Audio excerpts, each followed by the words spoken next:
Hey there, Bruno here. In this video, you're gonna learn a step-by-step method to solve one of the most important building blocks in case interviews: brainstorming. You might have heard about other names for the same type of question, such as the creativity question or the idea generation question. But if I were to give another name to brainstorming, the name I'd give would be the hypothesis generation question, because brainstorming is all about generating hypotheses in a structured way.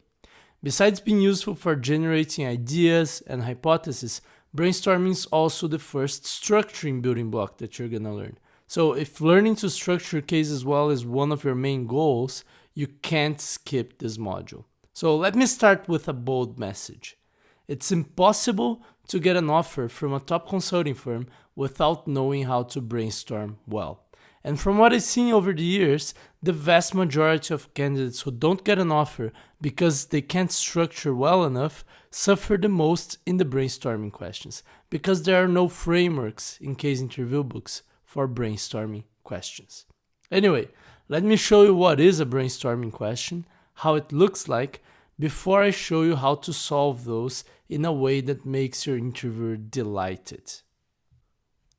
If you remember from the video on the 6 building blocks, brainstorming is the first building block related to structuring. Let's recall some examples of questions that would be brainstorming questions. An iron ore mining company has seen its revenue drop 30% in the last year, despite heavy investments. What are plausible hypotheses that could explain that? A large university wants more applicants for their undergrad program next year. What are some ideas of what they could do to get that? Apple wants to launch a cheaper version of the iPhone. What are the risks? What's common between these questions? Well, they all ask for a list of hypotheses or ideas. In most case interviews, you will need to, at some point, generate plausible hypotheses about why something is happening.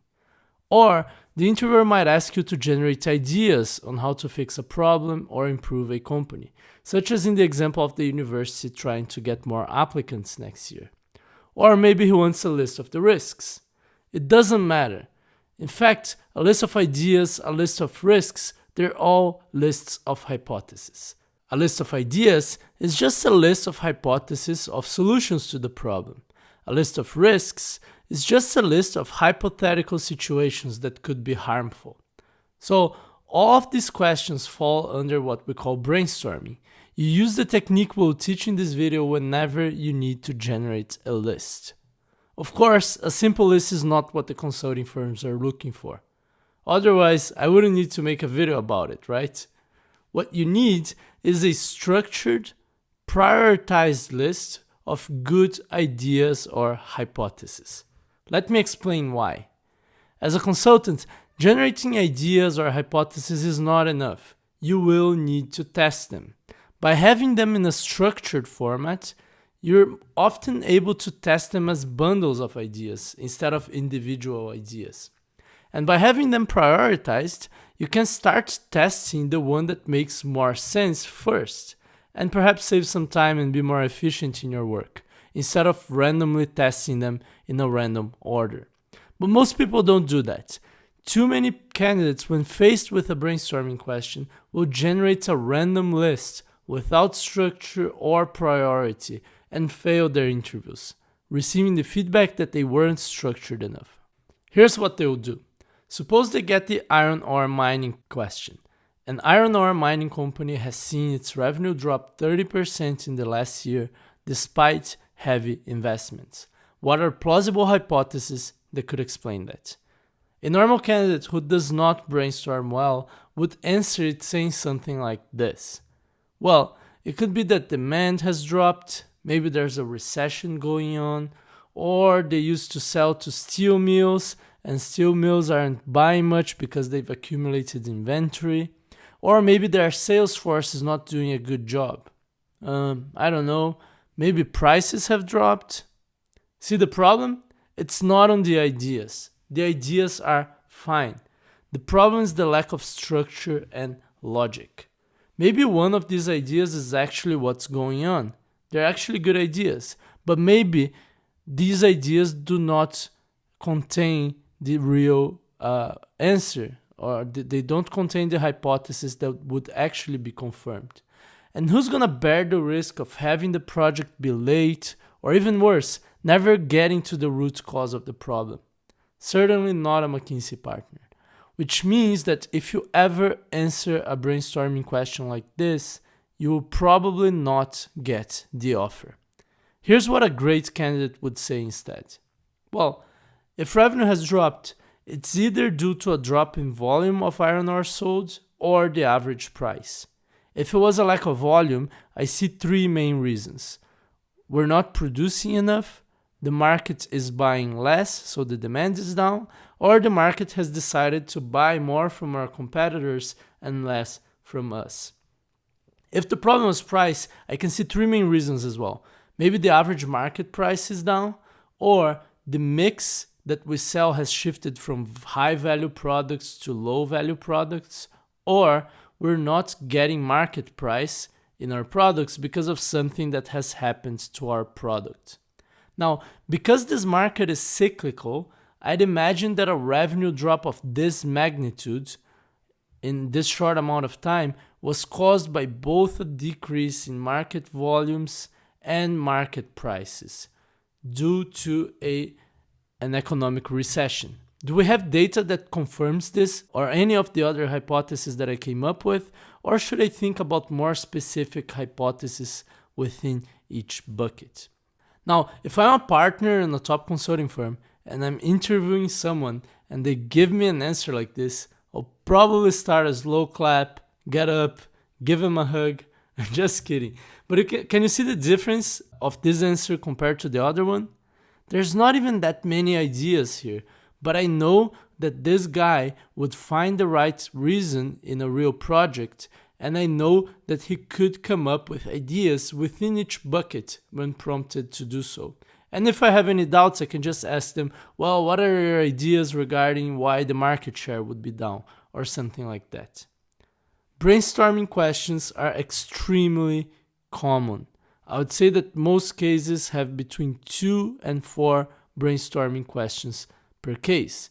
This happens because the skill to generate hypotheses and ideas in an orderly way is something that you do almost every day as a consultant. So let's dive into the technique itself. I will show you a simple approach to brainstorming, the 3-step approach.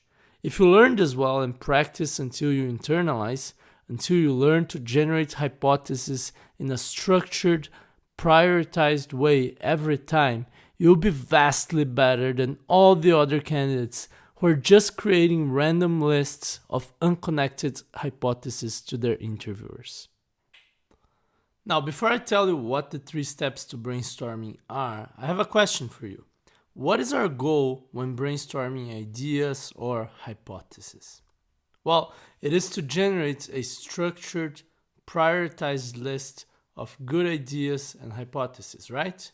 So there you have it. Those are the 3 steps.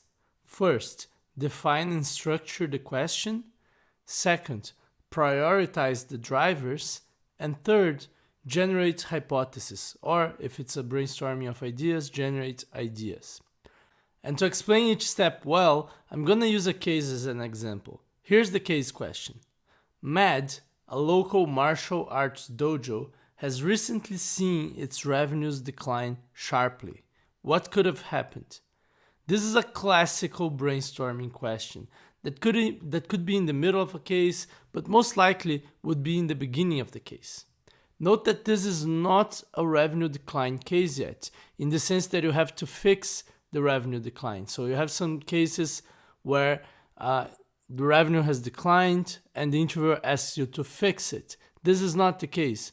So far, the interviewer just asked you what might have happened, which is code for, can you come up with a structured list of hypotheses that could have caused that? This case might evolve into how to solve the problem and fix the revenue decline later on, but for now it's just a brainstorming question. Your interviewer just wants to hear your hypothesis. So let's do what he asks following our 3-step approach.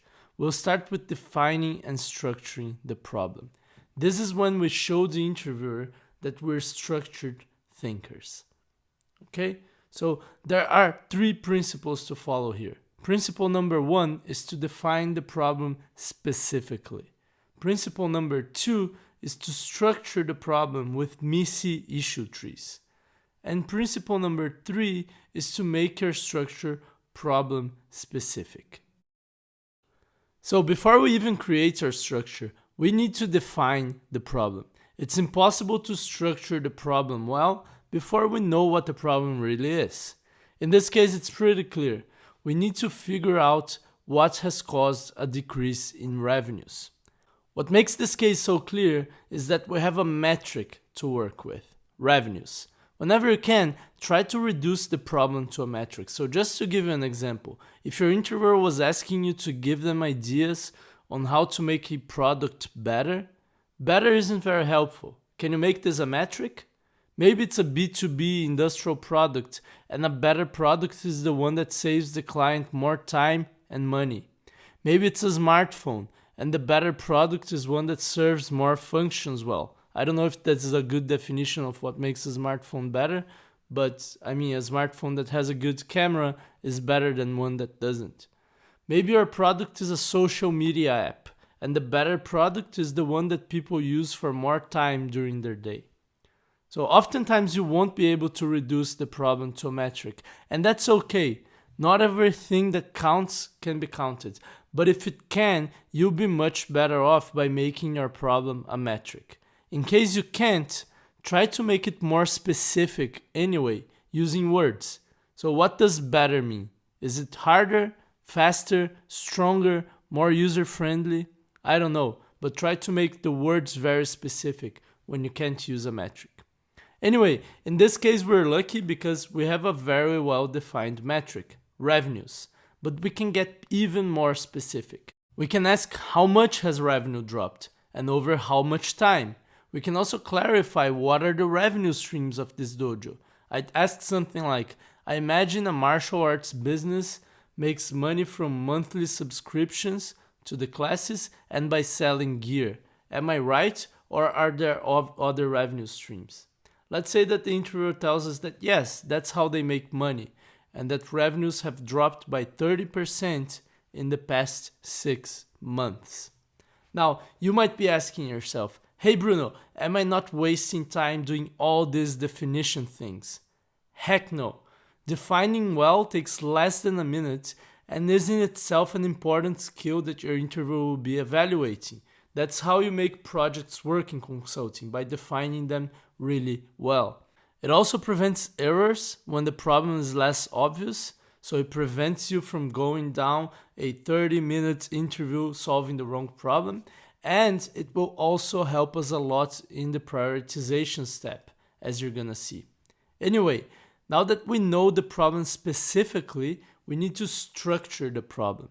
We structure the problem using messy trees that are problem specific, so principles number 2 and 3 of the define and structure step. Let me show you how I do it. So in the first level, I'd break down revenues into number of customers or revenue per customer. At least one of those must have dropped, and the combination of them must have dropped by 30%. So maybe one was increased but the other dropped by more than 30%, or maybe both of them have dropped by roughly 15% each. Then I'd state that if the number of customers is down, that's either because more customers are leaving us or because we've slowed down the number of new customers that we get each month to make up for the normal rates that customers leave. In business, you'd call these a customer retention problem and a customer acquisition problem. You don't need to know these words, you can just use normal words. Customers are leaving more often or we're getting less new customers. Quick note here to be clear to people from non-business backgrounds. It's normal that some people stop being customers. So every business that works on a monthly subscription basis has a normal rate for customers leaving them. We call this customer churn rate. If say 10% of your customers leave every month, and that's the normal rate, then we need to get new customers at the same rate just to stay flat on revenues. A customer retention problems happens when the 10% rate increases and more customers leave. So each industry has a normal rate, each business has a normal rate. For some of them it's 10%, some of them is 1%, others it's 50%. Now, a customer acquisition problem happens when the rate through which our customers leave didn't increase, but we can't find new customers to make up for the ones we've lost. Got it? Okay, so on the average revenue per customer side, this could have happened because the average monthly fee for the martial arts service for the classes has dropped, or because the average customer is spending less on gear every month. This is my structure. So step number 1, define and structure, ends here. Before we move on to step number 2, let me quickly go over the 2 main principles to have in mind when structuring. The first one is that you need your issue tree, your structure, to be MISI. MISI means mutually exclusive and collectively exhaustive. In other words, your structure must have no gaps and no overlaps. Do you see how the 4 buckets at the end of the tree are different from each other and show no overlap with one another? So customers leaving is different from getting new customers. Average monthly fees is different from dollars spent per gear. Do you know how the 4 things together cover the whole revenue problem? There can't be any revenue problem that's not in one of those buckets. This means the structure is MISI. In this case, it was easy to do that because revenues is a numerical variable and I just broke it down into a formula. One more reason to try to make a problem a metric, a numerical variable. But it's not always that easy. So if you're new to MISI or if you have trouble ensuring your structures are MISI, check out a lesson in this module called The 5 Ways to be MISI. It will take you to an article series or a YouTube playlist, which ones you prefer, that cover the topic well and show you the 5 techniques to ensure MISIness when building your issue trees. Now, the other feature of this structure is that it's specific to this problem. The usual way to break down revenues is price times quantity. You probably have seen that formula before, but I didn't use it here. Why? Because it doesn't make much sense. Price of what? Quantity of what? This business has 2 revenue streams, so the price doesn't make much sense, and this business is a service, so you don't sell services by quantities, right? It makes much more sense to break it down into the number of customers and the average revenue per customer. And then talking about things like customer acquisition, customer retention, and so on. Always make your structure specific to the problem or to the client's industry. It does take some practice, but it ensures you show your business sense to the interviewer, and it shows that you're not just regurgitating some framework that you read somewhere. Okay, now that we have a clear structure to generate our hypothesis on the problem, let's move on to step number 2, to prioritize drivers. Prioritization is important because it shows you can be 80-20. Everyone tells you should be 80-20. No one shows how. This is how you prioritize your structure. And it's a pretty simple step. Of the 4 drivers at the end of the tree, which one or which ones should we focus on? Which one or which ones are probably more important? There are 3 main principles here. First, take the context and the numbers of the case into consideration. These are clues of what should you prioritize in that specific situation. Number 2, think of which drivers could have a bigger impact. And number 3, think of which drivers have a higher likelihood to have caused the revenue drop. If this question were a question on ideas to improve your revenues instead of hypothesis of what has caused them to drop, then instead of thinking likelihood, we should think about the feasibility of each driver to improve. So maybe it's easier to get more customers than to increase prices. Now think for yourself for a second. Which of these 4 drivers would you prioritize to later generate specific hypotheses of what could have happened. You can still generate hypotheses about all 4 drivers, but which one would you put most of your focus on? Here's how I would think about this. And this is not what I would speak to the interviewer, but instead it's what's happening in my head. The context that I need to take into consideration, so the first principle, are 2 things. This business is in the martial arts teaching business, and second, revenues have dropped by almost 1/3 and pretty quickly. So if there was one cause, it must be something that can take that much revenue away that quickly. So this is the context and the numbers that I take into consideration. Now, in terms of impact, all 4 drivers can have a similar impact except for sales of gear, which I believe are a smaller value than the monthly membership. So say that people spend $500 per month to take these classes, and they just spend maybe $50 or $100 in gear per month. So percentage-wise, the monthly fees have a much larger impact than the sales of gear. You probably can't even drop your revenues by 30% even if you cut all sales of gear. That's an assumption, of course. Finally, in terms of likelihood, I'd say monthly membership value probably didn't drop 30% unless people switched to a lower value plan that we've started. And I'd say that it's unlikely that customer acquisition has dropped to a level that brought a 30% revenue decrease, because even if we're doing poorly in the marketing department, we'd still have our current customers. So I'd say that it's unlikely that we dropped prices that much. It's unlikely that we're doing such a bad job in getting new customers that the overall revenue would have dropped by 30%. But I'd say that it's pretty likely that a bunch of our customers have dropped out for some reason. Now, here's how I'd present this reasoning to my interviewer. That all was the stuff that was going on in my head as I was going through the 3 principles to prioritize. But to the interviewer, I'd present it this way. So I'd love to have data on what happened to each of these 4 variables.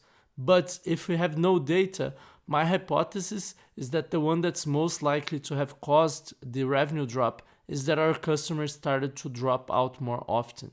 And I say this because even if we're not acquiring customers as fast, we'd still have our current customers, so revenue wouldn't have suffered so much in the short term. And I also say this because it's unlikely that we have dropped our prices that much. Gear sales shouldn't be a huge part of revenue, so that shouldn't be it. If customers are indeed leaving us more often, that could be for one of 3 reasons. First, they're leaving us for our competition. Second, they've moved on to other types of paid physical activities. And third, they've stopped exercising, or at least they've stopped paying for exercise.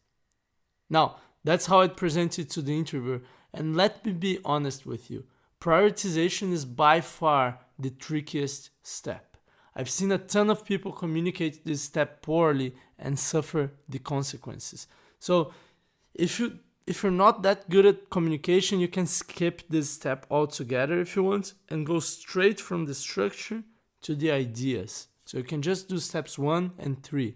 But if you can communicate well, it's very much worth it, because it shows more logic and it shows that you focus on what's important. And so here are 3 things you should be careful about this step.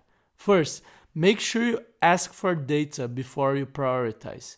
If they don't give you any data, say that you wish you had data, but here are the parts that you think are most important. If you skip this asking for data part, some interviewers might think that you're assuming too much and let you go towards a wrong path and fail the interview. So you should always ask for data before you do this. Second, make sure you give the rationale of why you're prioritizing that specific bucket. This shows how you think, and because of that, it's the most important part.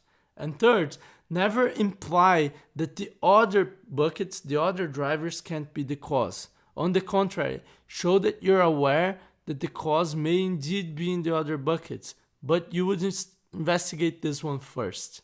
Now, prioritization helps a lot because it lets you dig deeper into the most important bucket and build a substructure for it, as I did here. And it also lets you spend more time on generating hypotheses for that prioritized bucket. And finally, the last step is to actually generate your specific hypothesis or ideas, in this case, hypothesis. And this is where most candidates start. Do you notice how much important work they have skipped? This is where you show your creativity and your business sense as well. So let's dig into that. There are three main principles to bear in mind to generate ideas or hypotheses well. First, don't forget to say the obvious. Obvious ideas are important because if you don't mention them, you will leave the interviewer wondering if you've thought of them at all.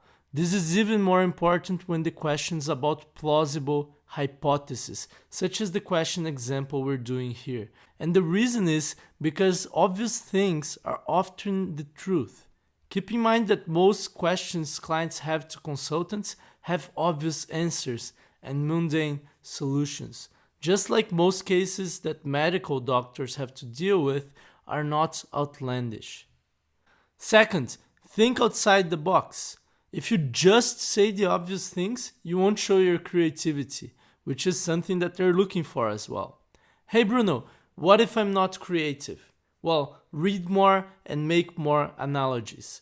Maybe you can't come up with out-of-the-box hypotheses for why a martial arts business has lost clients. You don't know nothing about a martial arts business, but you might have read about a weight training business that's been losing clients. Or you might have read an article about, millennials dropping out of college. You can make analogies and come up with similar hypotheses to things you have read in the same industry and in other industries. And the third principle is to stay practical whenever you give an idea. Creative ideas get no points if there's no way they can be implemented. Same for creative hypotheses that are impossible to happen. So when thinking about ideas, always think about potential impact of the idea and the actionability or the feasibility of implementing the idea. When thinking of hypothesis, think about the potential impact of the hypothesis versus the likelihood. Ideally, you want both impact and likelihood to be high, but if a hypothesis has high impact and low likelihood, that's also a good hypothesis. If it has a high likelihood but a very low impact, probably not a good idea or a good hypothesis, at least in this case, because revenues have dropped by 30% in 6 months. So given these three principles, here are some of the hypotheses that I generate for our Mad Martial Arts Dojo case.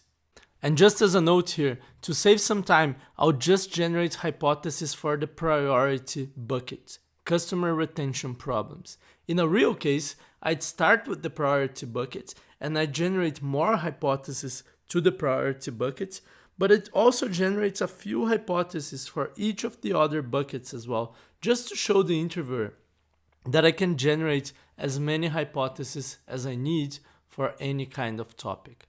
So starting with clients leaving to competition, I have a few hypotheses for that. One is that there's a new competitor who just opened up shop and who's better than us in some metric, and clients are switching to that one. Maybe they have a better brand name, or their facilities are nicer, or they have better teachers, or they're cheaper. Or maybe we've changed something in our business that our clients didn't like. Maybe we've hired new instructors who aren't as good, or we've switched class hours and they don't fit our customers' schedules anymore, or we've raised the prices and customers don't want to pay the new price. Or maybe we've changed locations and people don't want to drive that far. Or maybe our customers have switched to other types of physical exercise. Bucket number 2. Maybe we were in a fad market and there was a huge influx of customers recently, but they all left to the new fad, maybe CrossFit or something like that.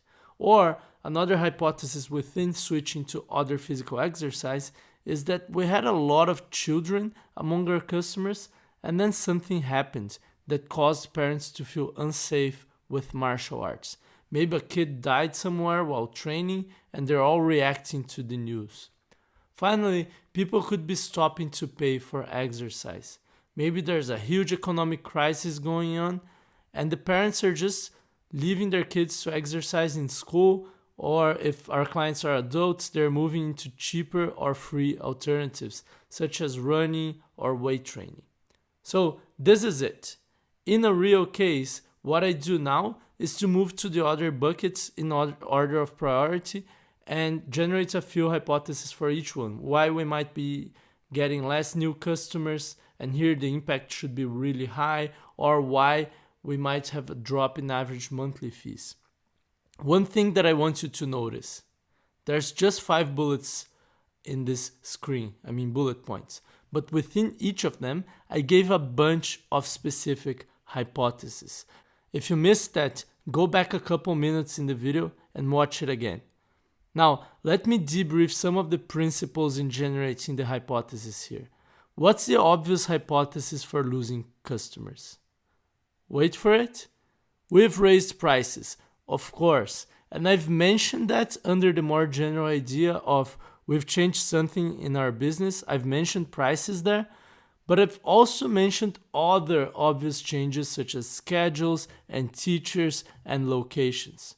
Another obvious thing that I've mentioned, well, the economic crisis and also the new competitor. So I said a bunch of obvious ideas, some more obvious than others, but all of them pretty obvious. But I've also mentioned some hypotheses that you could call out of the box, such as us being in a fad market and parents scared that some kids died somewhere. This shows that I can think creatively and potentially find causes for things even when they're not obvious. This is a really important consulting skill. Now, the key to this is that all these hypotheses, even the outside of the box ones, are always practical. Fad markets exist, especially in the fitness world, and kids die doing sports sometimes, and when that happens, some parents overreact. Now, this last hypothesis of a kid dying somewhere and parents being scared and taking their kids out is very unlikely. And I need to make the interviewer aware of that I know it's unlikely, especially if he challenges me. But it's still possible. And if something like that were to happen, the effect on the business would be very large. It's just like when an airplane crashes and then people stop flying. Same thing, if a kid dies training, karate or jiu-jitsu, probably these types of business in the nearby locations will suffer a lot. Now, if you follow these 3 steps, you're gonna do great in the brainstorming question. You're gonna have a structured, prioritized list full of insightful hypotheses that can explain what's going on or ideas of solutions to your client's problems. But great candidates are always thinking a step ahead. What comes next? So you have to have great care on how you finish your answer. In a candidate-led case, this is critical because it helps you guide the case effectively. But even in a McKinsey-style interviewer-led case, this is important because it shows your interviewer that you would be able to guide the case if you had to, or drive the project forward in a real-world situation. And the key to finish your brainstorming is simple. Say what data you would look for to come to the conclusion. When you brainstorm, you're generating hypotheses. So the obvious thing to do is to say how would you transform this hypothesis into a conclusion. And there are 2 ways to do that. First, with a combination of an analysis and a hypothesis testing building block to reach the conclusion of where the problem is. Here, you mention which pieces of data you need to know what the problematic part of your structure is. So where does the problem come from? In the case of the martial arts dojo, where does the revenue problem come from? And then the hypothesis testing to confirm that. Now, the second way is that oftentimes, as you brainstorm and you mention one specific hypothesis, your interviewer will confirm it to you on the go. So say that as you say that you might be losing customers because they're going to CrossFit and you were in a fad market, they might say, hey, that's exactly what's going on. What would you do next? Here, they're sparing you of doing the analysis and the hypothesis testing as in the first path. What you should do next then is obviously to find a solution to that problem, as you already know the root cause of the problem because your interviewer just told you. So the way to go here is to solve another brainstorm, this time with the solution to the specific problem you found. Now let me show you how I would deal with each of these scenarios. Let's say you've just finished the Mad Martial Arts Dojo brainstorming and your interviewer gave you no clue about which hypothesis is true. Here's what I would say. And now that we've had some hypothesis of why revenues are dropping, we need to figure out what's actually going on. What I would do now is to collect data about new customers, customer acquisition, monthly fees, and revenue generated from gear sales. Once we figure out which one of these drivers is causing the revenue to drop, I'd go 1 or 2 levels deeper to find out why it has dropped. So for example, if the problem is that we're losing customers, I try to assess if they're going to competitors or something else. Let's say that they're going to competitors. I'd now call some of these customers who left us and ask them why they left. If I want to be more rigorous, we might want to do a survey with them, but I'd still call some of them just to make sure that at least some of them answer the question, as a lot of people just ignore surveys. Saying this in this way shows the interviewer that you're actually focused on solving the problem and that you can solve problems on your own, not just answer their questions and then not know what to do. Or let's check path number 2. Suppose you're doing the mad brainstorming and as you finish, the interviewer tells you, well, suppose they are indeed in a fad market and all of their clients who left moved on to CrossFit. Here's what I would say.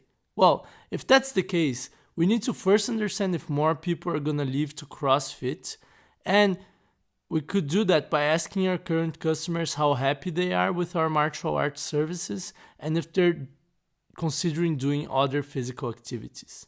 If they say that they're not considering moving on to CrossFit, then we need to find some ideas on how to get new customers. Now, if they are considering moving on to CrossFit, we need to see how we can both retain these customers as well as get new customers. The way I'd go about finding these ideas is to think of things we can do with the current martial arts business and things we can do by expanding our business into other types of services, including CrossFit, for example.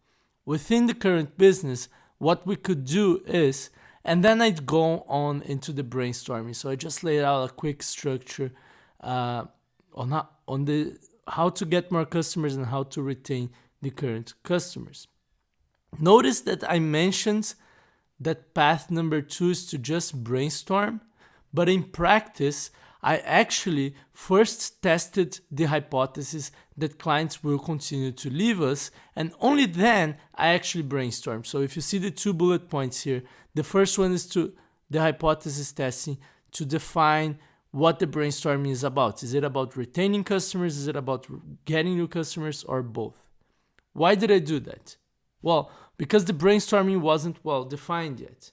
All of this is to say that I'm giving you some guidelines here. This path number 1, this path number 2 on screen are guidelines of what you could do, but you still have to think. Each case is different, but the principles apply. With what you know by the end of the brainstorming, what would you do next to help your client the most? This is how you finish your brainstorming answer. Now, before we finish this video and move on to the drills, where you practice your brainstorming skills, there are a few questions that appear over and over again whenever we teach this, so I prefer to answer them before they come to you. Specifically, when should I use the brainstorming building block? How to handle what else questions from the interviewer? And the third one is kind of a bundle of many questions. What if the interviewer gives me no time to think? What if they tell me not to use paper?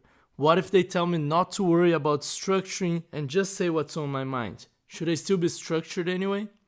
Let's tackle each one individually. First, when to use it. I've never heard of interviewers asking candidates to directly brainstorm, such as, why don't you brainstorm ideas for X? Or why don't you brainstorm some hypothesis? That doesn't happen in the interview, and it doesn't happen in the real job either, even though people brainstorm all the time. So you should use the brainstorming building block in two situations. First, when the interviewer asks you to do a list. Second, when they ask you open questions, usually phrased as, why do you think that's happening? Or what do you think is going on?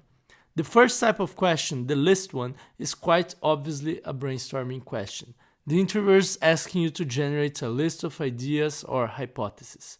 And the common mistake people make is to actually generate a list without any structure. The second scenario is a bit trickier.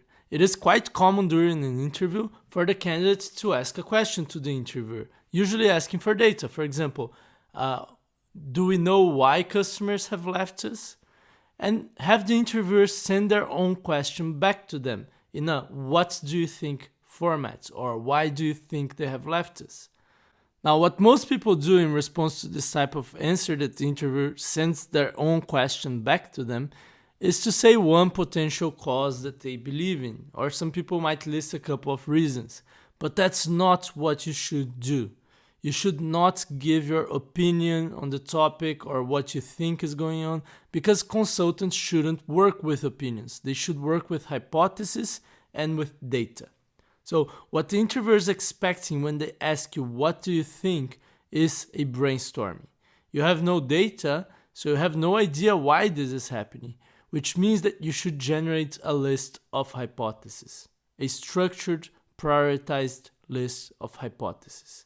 Now, here's two situations where you should not use brainstorming. The first is when the interviewers are gladly answering your questions. Some candidates I've coached stop asking contextualization questions such as why questions after I taught them to brainstorm. They'll start brainstorming without asking these questions first. But you should always ask first. It saves a lot of time, and you shouldn't work with hypotheses when you can work with facts and data. The second circumstance not to brainstorm is when you already have the data, or you can get access to the data by asking for the data. Again, don't work with hypotheses when you can have real data.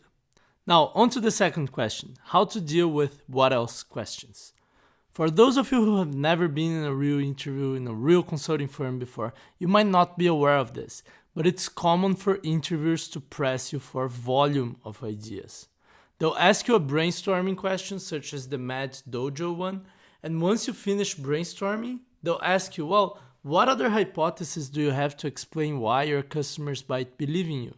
And then you generate some more hypotheses, and they'll ask you what else? And once you generate a few more and stop, they'll say what else?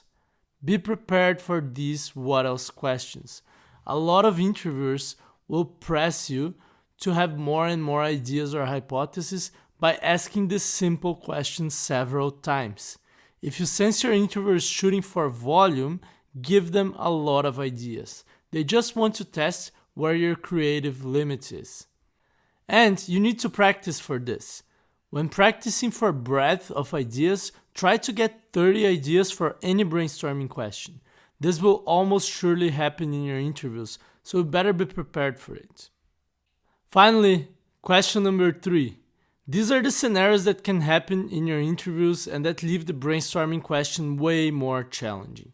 Although you can always ask for 30 seconds to 1 minute to structure your ideas, and most interviewers will give you that, partners will often tell you that they won't give you time to think. Why? Because clients want to hear your ideas or your hypothesis, and they'll think it's really weird that you get a piece of paper before you can speak. No one does that. Sometimes partners will go so far as to tell you not to use paper. Partly because that's a way of telling you that you get no time to think, but partly because in a real client meeting, it's weird to talk while writing, right? They just want to hear your ideas. Now, I've been through scenarios and I've seen candidates go through situations where partners will say things that will make you think you shouldn't even be structured. They'll tell you, hey, no need to think, just say what's on your mind. Or even, hey, no need to be structured, just tell me your ideas. Now, the most important part of this video, don't fall into this trap. I don't know if they do this trap on purpose or not, but they will reject you if you give them an unstructured answer. I've seen that happening to many people, and it's the most frustrating thing ever, because it seems like you're doing the right thing by not structuring the answer, but you're actually not. As a consultant, you don't ask the client if they want you to give them a structured answer or not.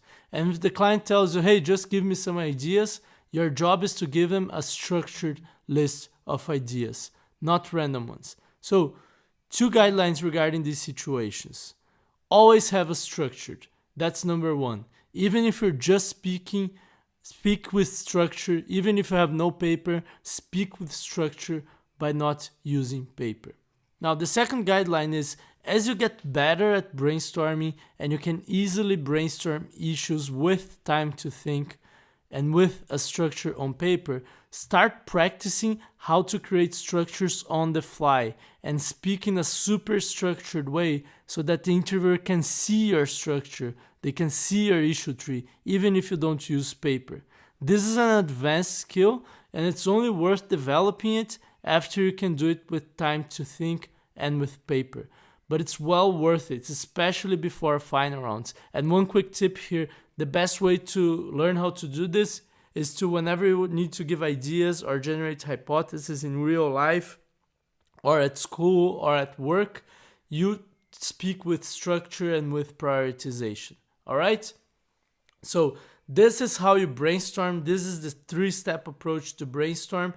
And now you should go ahead and apply that to our practice drills that you'll find right after this video. I hope this video was useful to you, and I hope it helps you learn brainstorming well, because this is a super important and useful skill. And I'll see you in the next one.